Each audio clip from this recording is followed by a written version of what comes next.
Masih kurang semangat. Shalom Tiberias. Apa kabarnya? Banyak berkat, banyak mujizat, banyak kuasa, banyak kepeng. Sudah makan siang? Belum? Aduh, kelihatan sih dari wajah-wajahnya letih lesu. Nanti ya Bapak Ibu setelah selesai ibadah kita makan bareng ya. Ada lapo di sana, tapi dari masing-masing. Itu hanya cuman joke saja supaya saudara bersuka cita. Biasanya kalau ibadah ya siang-siang begini tantangannya adalah jam ngantuk ya. Jadi kalau saudara nanti ngantuk jangan lupa ya. Nah, sebentar ke toilet cuci muka, jangan tidur di belakang. Karena saya melihat ada jemaat ketika firman Tuhan disampaikan tidur. Ya mungkin saudara bilang begini, Pak Pendeta lagi berdoa syafaat supaya pendeta dalam urapan Tuhan. Jadi berdoa syafaat. Ada satu cerita sebelum kita masuk khotbah. Jadi ini ceritanya ini benar-benar kenyataan. Jadi suatu ketika ada seorang ibu-ibu pendoa syafaat. Jadi setiap kali ibadah, dan memang si ibu ini duduk paling belakang, ya kan? Duduk paling belakang. Lalu ketika seorang hamba Tuhan selalu berkhotbah, ibu ini melihat pendeta ini melihat ibu ini suka tidur, ya dalam khotbah gitu, saudara. Lalu ibu ini mati, ya kan? Ibu ini mati. Lalu saudaraku, apa yang terjadi? Malaikat tanya sama ibu ini. Dia bilang begini, Bu, kenapa setiap kali ibu ibadah itu suka tidur? Lalu si ibu ini menjawab dengan gampangnya, dibilang begini, Pak Pendeta, malaikat tahu nggak katanya? Ya, saya itu bukan tidur. Saya itu sedang berdoa syafaat supaya pendetanya khotbah ada urapan. Lalu malaikatnya bilang, kamu bisa aja ibu, katanya gitu kan, ya kan? Ternyata saudaraku yang Islam nama Yesus, bahwa ya bisa jadi kemungkinan ya setiap kali jemaat mendengarkan firman Tuhan bisa dua kemungkinan. Yang pertama, ketika pendeta khotbah bisa tidur. Lalu yang kedua, kemungkinan berdoa syafaat. Jadi saudaraku, kalau saudara hari ini dengarkan firman Tuhan ya harapan saya jangan tidur dulu. Nanti setelah selesai ibadah baru tidur. Ya amin. Amin. Ya bukan jemaat BTC, ya kan? Tapi kalau saya khotbah di sini saya bilang jemaat BTC. Baiklah, puji nama Tuhan. Tema atau judul khotbah kita hari ini berbicara tentang Tuhan sumber kekuatanku. Apa tema khotbah kita hari ini? Tuhan sumber kekuatanku. Saudaraku, kenapa saya membawakan tema ini? Tentu ada alasannya. Alasannya adalah supaya saudara yaitu punya pengharapan di dalam Tuhan. Saudaraku, saya pelajari ada dua sisi ketika kita berbicara tentang pengharapan. Pertama, saudaraku, dari sisi pengharapan dunia. Dunia hari-hari ini menawarkan kita dari segala sisi agar kita berharap kepada dunia. Misalkan contoh Bapak Ibu, ada begitu banyak orang Kristen ya, sudah Kristen, sudah lahir baru masih mengharapkan dunia. Misalkan ya mengandalkan koneksinya. Misalkan ingin naik jabatan masih suka ke dukun. Ya, lalu ya cari paranormal dan sebagainya.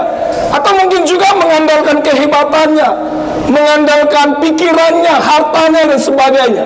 Saudaraku, pengharapan dunia ini pengharapan yang bersifat sementara. Bilang sama saya, katakan pengharapan dunia ini bersifat sementara. Amin. Lalu saudaraku, dari sisi Alkitab ternyata ada pengharapan di dalam Tuhan. Saya percaya ketika saya dan saudara berharap kepada Tuhan, maka janji Tuhan berkata, pengharapan kita tidak akan pernah sia-sia. Amin. Nah, oleh sebab itu Bapak Ibu, kita akan belajar sama-sama dari tema ini, terambil dalam Mazmur pasal 28 ayat 1 sampai dengan yang ke-9. Kita akan baca secara bergantian, saudaraku. Set pertama nanti saudara ayat yang kedua, lalu tiba di ayat yang ke-9, sama-sama kita baca. Yang saudara dapat katakan, wow, puji Tuhan. Kurang semangat yang kita katakan, wow, puji Tuhan. Set pertama nanti saudara kedua, lalu tiba di ayat ke-9, sama-sama kita baca. Judul berikutnya adalah Tuhan perisaiku. Dari Daud, kepadamu ya Tuhan gunung batuku, aku berseru, janganlah berdiam diri terhadap aku, sebab jika engkau tetap membisu terhadap aku menjadi seperti orang yang turun ke dalam liang kubur. Surat 2.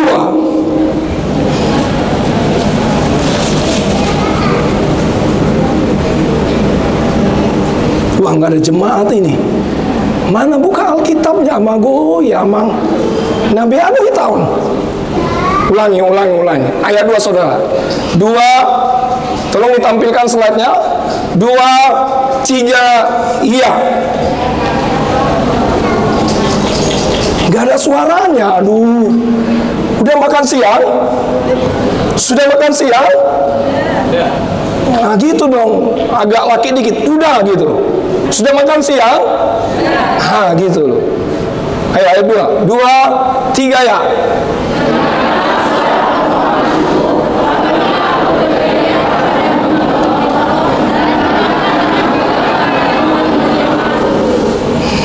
Janganlah menyeret aku bersama-sama dengan orang fasik ataupun dengan orang yang melakukan kejahatan, yang ramah dengan teman-temannya, tetapi yang hatinya penuh kejahatan. 4, saudara.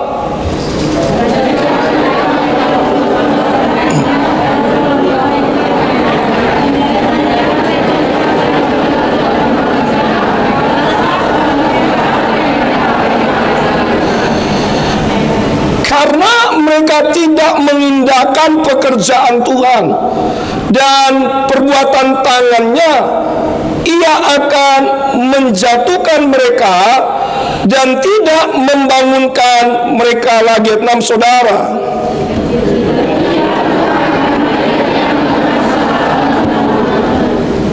Tuhan adalah kekuatanku dan perisaiku.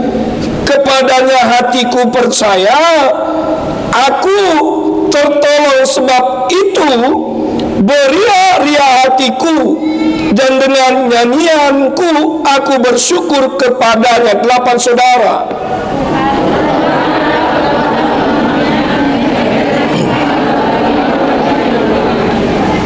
Ayat 9, sama-sama kita baca 2, 3 ya. Selamatkanlah kiranya umatmu, dan berkatilah milikmu sendiri. Gembalakanlah mereka dan dukunglah mereka untuk selama-lamanya. Berbahagialah bagi setiap kita hari ini yang mendengarkan firman Tuhan serta melakukan firman Tuhan ini dalam kehidupan kita setiap hari. Selaku nats pembacaan firman Tuhan tadi ini mengungkapkan satu perasaan Daud kepada Tuhan, bahwa Daud berkata, Tuhan adalah perisaiku. Selaku yang dikasih dalam nama Yesus, Mazmur pasal 28 ini ditulis oleh Daud sendiri. Kalau kita pelajari Alkitab kita baik-baik, kalau kita baca Alkitab kita baik-baik, saudaraku, dari 150 pasal kitab Mazmur, 70 kitab Mazmur ini ditulis oleh Raja Daud. Saudaraku, makanya dikatakan dalam Mazmur pasal 28, di sana dikatakan dari Daud. Nah, saudaraku, yang menjadi pertanyaan kita hari ini adalah, siapakah itu Daud? Daud adalah Raja Israel yang kedua setelah Raja Saul. Daud ayahnya bernama Isai. Pekerjaannya adalah gembala dan raja. Arti Daud adalah yang dikasihi. Saudaraku yang dikasih nama Yesus, Daud diurapi oleh Nabi Samuel itu pada umur 15 tahun.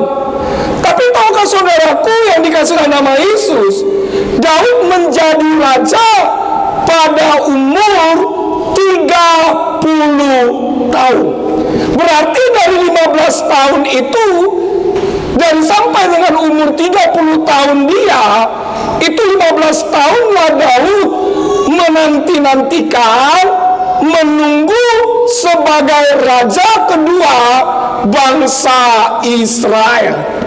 Yang menarik Bapak Ibu yang dikasih nama Yesus, tahukah saudaraku, selama 40 tahun Daud memerintah bangsa Israel. Dan Daud pada umur 70 tahun dia meninggal. Makanya dalam Mazmur pasal 90 ayat yang ke-10, dalam tulisan Daud dia bilang begini, masa hidup kami 70 tahun, dan jika kami kuat 80 tahun. Saudaraku yang dikasihi nama Yesus, nanti kita akan lihat Bapak Ibu, bagaimana seorang Daud yang tadinya tertolak, bagaimana seorang Daud yang tadinya tidak masuk hitungan, bagaimana seorang Daud pernah berbuat dosa. Tapi Bapak Ibu yang dikasih nama Yesus, Daud ini dipilih oleh Allah dan pernah diurapi oleh Nabi Samuel dengan minyak. Nah, dari latar belakang ini kita akan melihat Bapak Ibu, kita akan renungkan bagaimana supaya Tuhan menjadi sumber kekuatan kita. Yang pertama, dia 1 sampai dengan yang kedua, saya akan bacakan buat saudara. Dari Daud, kepadamu ya Tuhan, gunung batuku, aku berseru, janganlah berdiam diri terhadap aku. Sebab jika engkau tetap membisu terhadap aku menjadi seperti orang yang turun ke dalam liang kubur. Ayat 2, ini menarik sekali. Dia katakan demikian, dengarkanlah suara permohonanku apabila aku berteriak kepadamu, minta tolong dan mengangkat tanganku ke arah tempatmu yang maha kudus. Jadi Bapak Ibu, yang pertama yang dapat kita pelajari, bagaimana supaya Tuhan menjadi sumber kekuatan saya dan saudara adalah bangunlah hubungan yang intim dengan Tuhan. Bilang sama saya, katakan, bangun hubungan yang intim dengan Tuhan. Katakan kanan kirimu, bilang begini, bangun hubungan yang intim dengan Tuhan. Amin. Saudaraku, saya pelajari kata membangun hubungan yang intim dengan Tuhan ini berbicara tentang masuk dalam hadirat Tuhan, masuk kepada dimensinya Allah. Kalau kita berbicara tentang dimensinya Allah adalah, ini berbicara tentang membangun hubungan yang intim dan bukan biasa-biasa saja, tetapi masuk kepada dalam hadirat atau lingkungannya Allah. Saudaraku yang dikasihi nama Yesus, kekristenan kita itu bukan berbicara tentang ibadah. Kekristenan kita itu bukan berbicara tentang agama. Kekristenan kita bukan berbicara tentang kekuatan, kehebatan kita, mengandalkan pikiran kita. Tetapi Bapak Ibu, saya ingin memberitahu saudara, kekristenan kita berbicara tentang hubungan yang intim dengan Tuhan. Amin. Makanya banyak orang Kristen hari-hari ini nggak percaya. Ya, banyak hari-hari ini orang Kristen sudah mulai menjauh dari hadapan Tuhan, menjauh dalam hadirat Tuhan. Saya sebagai hamba Allah yang memperingatkan saudara, kalau saudara mungkin kecewa kepada Allah, mengalami pergumulan beban hidup, ketakutan, kekhawatiran, sehingga saudara sudah mulai malas, yaitu mencari Tuhan. Saya sebagai hamba Allah mendorong saudara, bangkitkan kembali hubunganmu yang intim dengan Tuhan. Amin. Amin Bapak Ibu. Ya, oleh sebab itu saudara lakuin nama Yesus. Ada begitu banyak orang Kristen hari-hari ini lebih banyak membangun hubungan dengan dunia ini, sibuk dengan keadaannya, sibuk dengan pekerjaannya, sibuk dengan hartanya, tapi dia nggak tahu bahwa yang dia terima itu berasal daripada Tuhan. Amin. Mari kita membangun hubungan yang intim dengan Tuhan. Saudaraku yang selama nama Yesus, Bapak Ibu, kita ini adalah anak-anak kerajaan surga. Identitas kita ini sebagai warga kerajaan surga.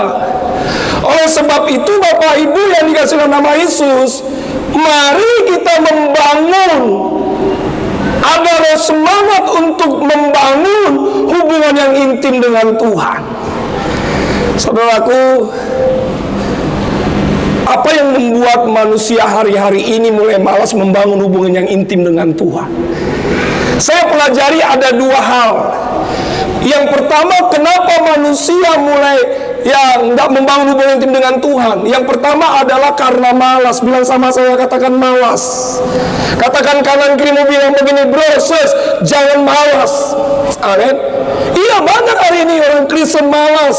Ya, malas bekerja, malas berdoa, malas baca Alkitab, malas menyembah. Lalu yang kedua, apa yang membuat manusia mulai tidak membangun hubungan intim dengan Tuhan? Jawabannya adalah kecewa kepada Tuhan.